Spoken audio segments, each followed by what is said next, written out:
নিহত বাংলাদেশকে আল্লাহ যেন শহীদ হিসাবে কবুল করেন, তাদের পরিবারবর্গকে আল্লাহ যেন সবরের জামিন দেন। এই জেলা আমাদের বাংলাদেশ জামাত ইসলামী ফরিদপুর জেলা কর্মী সম্মেলনে লক্ষ লক্ষ মানুষের ঢল। ফরিদপুর জেলা বাংলাদেশ জামাত ইসলামী কর্মী দ্বারা জনসমুদ্র পরিণত হয়েছে। দেখতে পাচ্ছেন ক্যামেরায় সকল মানুষ জানতে পারতেছি না। আদালতে খুন করা হয়েছে। আমরা এই খুনের বিচার চাই, আল্লাহ তাআলার কাছে চাই, দুনিয়ার আদালতেও চাই। আমরা দেখতে চাই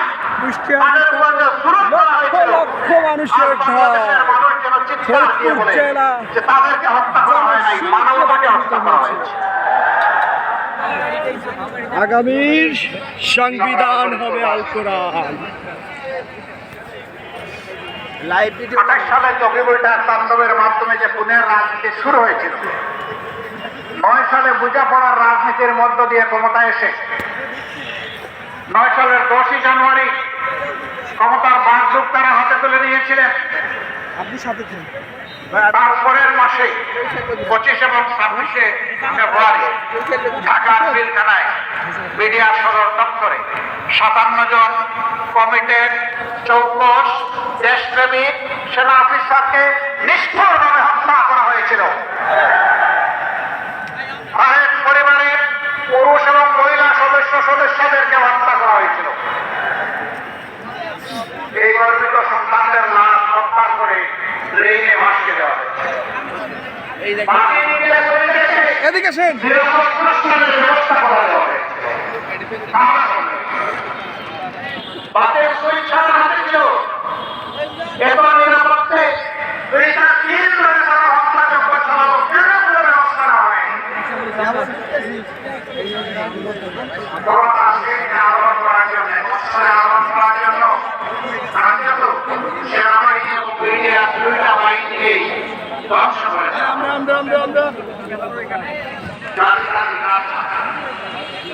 আমরা হত্যাকারী এবং হত্যার পরিচালকের নাম জানতে চাই, ওদের মুখ দেখতে চাই, ওদের আমরা ফাঁসি চাই।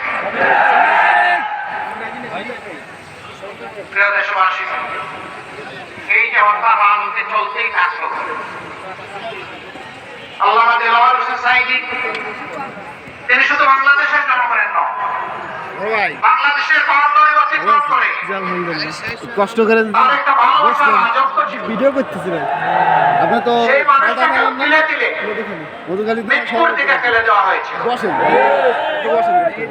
এইভাবে এক এক করে আমাদের 11 জন নেতাকে খুন করা হয়েছে। আমাদের প্রাণপ্রিয় দুইজন আমির অধ্যাপক গোলাম আজম রাহিমাহুল্লাহ, শহীদ মাওলানা মতিউর রহমান নিজামী রাহিমাহুল্লাহ, তারা এবং তাদের সাথীদের 11 জন এইভাবে মৃত্যুর দিকে ঠেলে দেওয়া হয়েছিল। শুধু কি আমাদেরকেই খুন করা হয়েছে? আমাদের নেতা কর্মীদেরকেই খুন করা হয়েছে? না, তারা তাদের কোন প্রতিপক্ষকে বরদাস্ত করেনি। তারা খুন করেছে বিএনপির নেতা কর্মীদেরকে, খুন করেছে আলিম উলামাকে, খুন করেছে কোরআনের হুফাজদেরকে, তারা খুন করেছে সাধারণ মানুষকে। তারা খুন এবং গুমের রাজত্ব কায়েম করেছিল এবং তারা মানুষের জীবন নিয়ে উপহাস করত। তারা বলতো এই দেশ তাদের রাজত্ব, তারা বাড়ির মালিক আর আমরা সব ভাড়াটিয়া। 18 কোটি মানুষ ভাড়াটিয়া, তারাই বাড়ির মালিক। তারা বলতেন তারা এই দেশকে 41 সাল পর্যন্ত লিজ নিয়েছেন। জনগণ 5 বছরের জন্য সেই সুযোগও তারা দেন। 14 নির্বাচন বিভিন্ন পোলিং সেন্টারের সামনে কুকুর নিয়েছে সেদিন শান্তি। একজন আপনি একজন উদাহরণ দিয়ে 3 জন আসবে, 3 জনের উদাহরণ দিয়ে 9 জন আসবে। আমি জানি না তারা আমাদের জঙ্গল থেকে বের হয়ে এসেছে।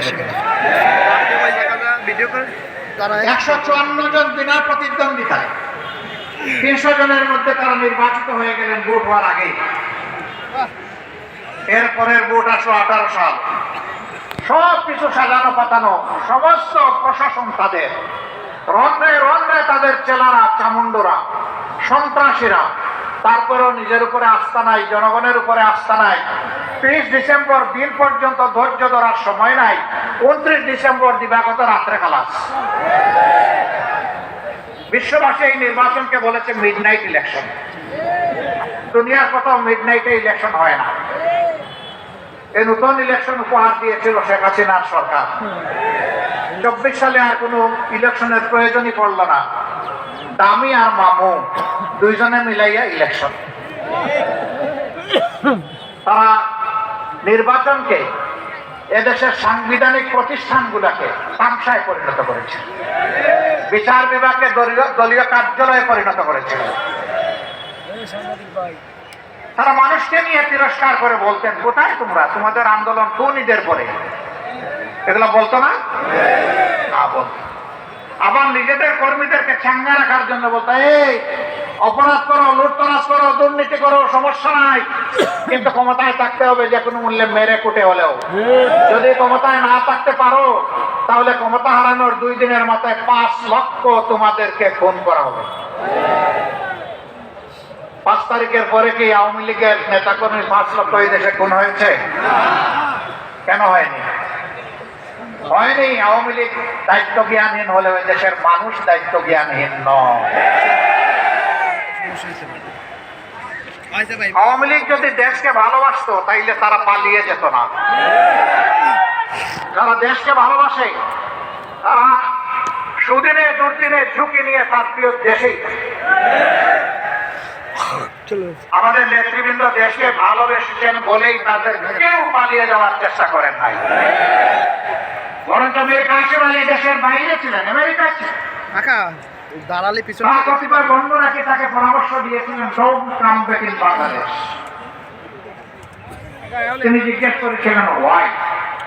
তারা বলেছিল, আপনার শীর্ষ নেতৃবৃন্দের সাথে যে নিষ্ঠুর আচরণ করা হচ্ছে, আপনি আসলে আপনার সাথেও করা হবে।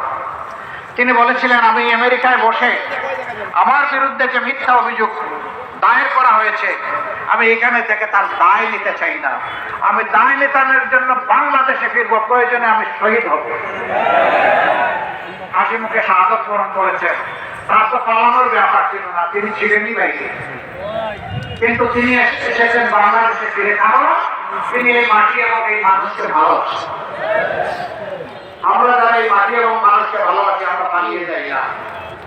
যারা বলে আমরা পালিয়ে যাব না, তারা কোথায়?